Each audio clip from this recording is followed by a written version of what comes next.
নমস্কার বন্ধুরা, বেঙ্গলি হেসেলের আরেকটি কুকিং ভিডিওতে আপনাদের স্বাগত। আমাদের আজকের রেসিপি ইলিশের মাথা দিয়ে কচু শাক। কচু শাকগুলোর গা থেকে আঁশগুলো ভালো করে ছাড়িয়ে এরম ছোট ছোট পিস করে নিয়েছি। এবার প্রেসার কুকারে কিছুটা জল নিয়ে দিয়ে দেব শাকগুলো। সাথে দিলাম 1 চামচ পরিমাণ মতো নুন আর সাথে একটু লেবুর রস। লেবুর রস দিলে কচুর জন্য যে গলা কুটকুট করে সেই ভয়টা থাকে না। এবার প্রেসার কুকারের ঢাকনাটা বন্ধ করে 1 থেকে 2টো সিটি দিয়ে নামিয়ে নেব। এদিকে কদিন আগে বাড়িতে একটা ইলিশ এসেছিল। যদিও ডিমওয়ালা পেটের পিসগুলো দিয়ে দই ইলিশ ভাপা আগেই খাওয়া হয়ে গেছে, এখন শুধু মাথা লেজা এইগুলোই পড়ে আছে। তাই আজ ঠিক করেছি এইগুলো দিয়ে কচুর শাক বানাবো। দই ইলিশ ভাপা রেসিপি কিন্তু আমার চ্যানেলে শর্টস ভিডিওতে পেয়ে যাবেন। লেজার পিসটা থেকে ছোট ছোট কয়েকটা টুকরো বের করে নিয়েছি, যাতে রান্নায় মিশিয়ে দিতে পারি। ইলিশ মাছ এমনই যে এর গন্ধেই বোধহয় আমাদের পেট ভরে যায়।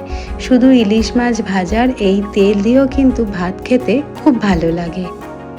এবার মাছের পিসগুলোকে ভালো করে নুন হলুদ মাখিয়ে কড়া করে তেলে ভেজে তুলে নেব। শুনলাম বাংলাদেশ থেকে নাকি খুব ভালো ইলিশ আমাদের দেশে রপ্তানি করা হয়েছে, কিন্তু যদিও কেউ কেউ আবার সেইগুলো খেতেও বারণ করছে। তাতে নাকি অনেক রকম রাসায়নিক মেশানো আছে, যাতে মাছগুলো অনেক দিন টাটকা থাকে। জানি না বাবা বাজারে কি আসে, তো যাই হোক, দেখে শুনে বুঝে যেটা পছন্দ হয় সেটাই আমার কর্তা কিনে আনে। কথা বলতে বলতে মাছগুলো ভাজা কিন্তু হয়ে গেছে, আর এই দিকে প্রেসার কুকারের ঢাকনা খুলে শাকটা ভালো করে জল ঝরিয়ে নিলাম। এই শাকটা কিন্তু রান্নার সময় প্রচুর পরিমাণে জল ছাড়ে, তাই এই সিদ্ধ শাক থেকে যতটা জল ঝরিয়ে নেওয়া যায় ততই ভালো। এবার ওই মাছ ভাজা তেলেই দিয়ে দিলাম শুকনো লঙ্কা, সাথে কটা তেজপাতা আর গোটা গরম মশলা।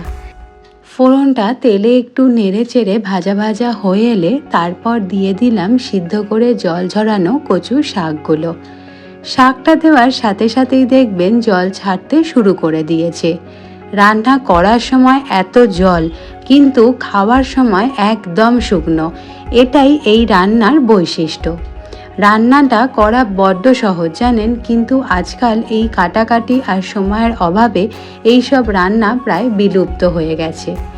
আর রেস্টুরেন্টে এইসব রান্নার যা দাম দেখায় না, দেখে শুনেই অবাক হয়ে যাই। আমি তাই একদিন খেলেও বাড়িতে বানিয়ে নিজের হাতে মন ভরে খাই, আর অবশ্যই সবাইকেও খাওয়াই। ওহো, কথা বলতে বলতে বলতেই কিন্তু ভুলে গেছি, এখানে আমি সামান্য একটু হলুদও অ্যাড করেছিলাম।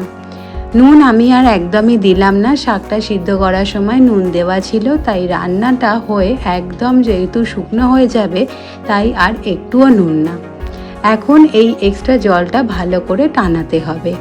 জলটা মোটামুটি যখন টেনে হাফ হয়ে এসেছিল, তখন আমি অ্যাড করে দিয়েছি ভেজে রাখা ইলিশ মাছের মাথাগুলো। আপনারা অনেকেই এই রান্নাটা পেঁয়াজ দিয়ে খান। যদি পেঁয়াজ দিতে চান তাহলে আগে পেঁয়াজটা ভেজে নিয়ে তারপর শাকটা অ্যাড করবেন। বন্ধুরা, এতক্ষণ সাথে থাকার জন্য অনেক ধন্যবাদ। রেসিপিটা কেমন লাগলো জানাতে কিন্তু ভুলবেন না। ভালো লাগলে অবশ্যই লাইক আর কমেন্ট করে জানাবেন, সাথে চ্যানেলটি সাবস্ক্রাইব করে নেবেন। রেডি হয়ে গেছে আজকের রেসিপি ইলিশ মাছের মাথা দিয়ে কচু শাক। জলটা একদম শুকিয়ে গেলে অ্যাড করে দিলাম গুঁড়ো গরম মশলা আর ঘি, সাথে একটু চিনি। এবার একটি পাত্রে নামিয়ে রেখে গরম গরম পরিবেশন করুন, আর আপনার আপনজনদের মন জয় করে নিন। আবার দেখা হবে আরেকটি নতুন রেসিপি নিয়ে। ততক্ষণ টাটা।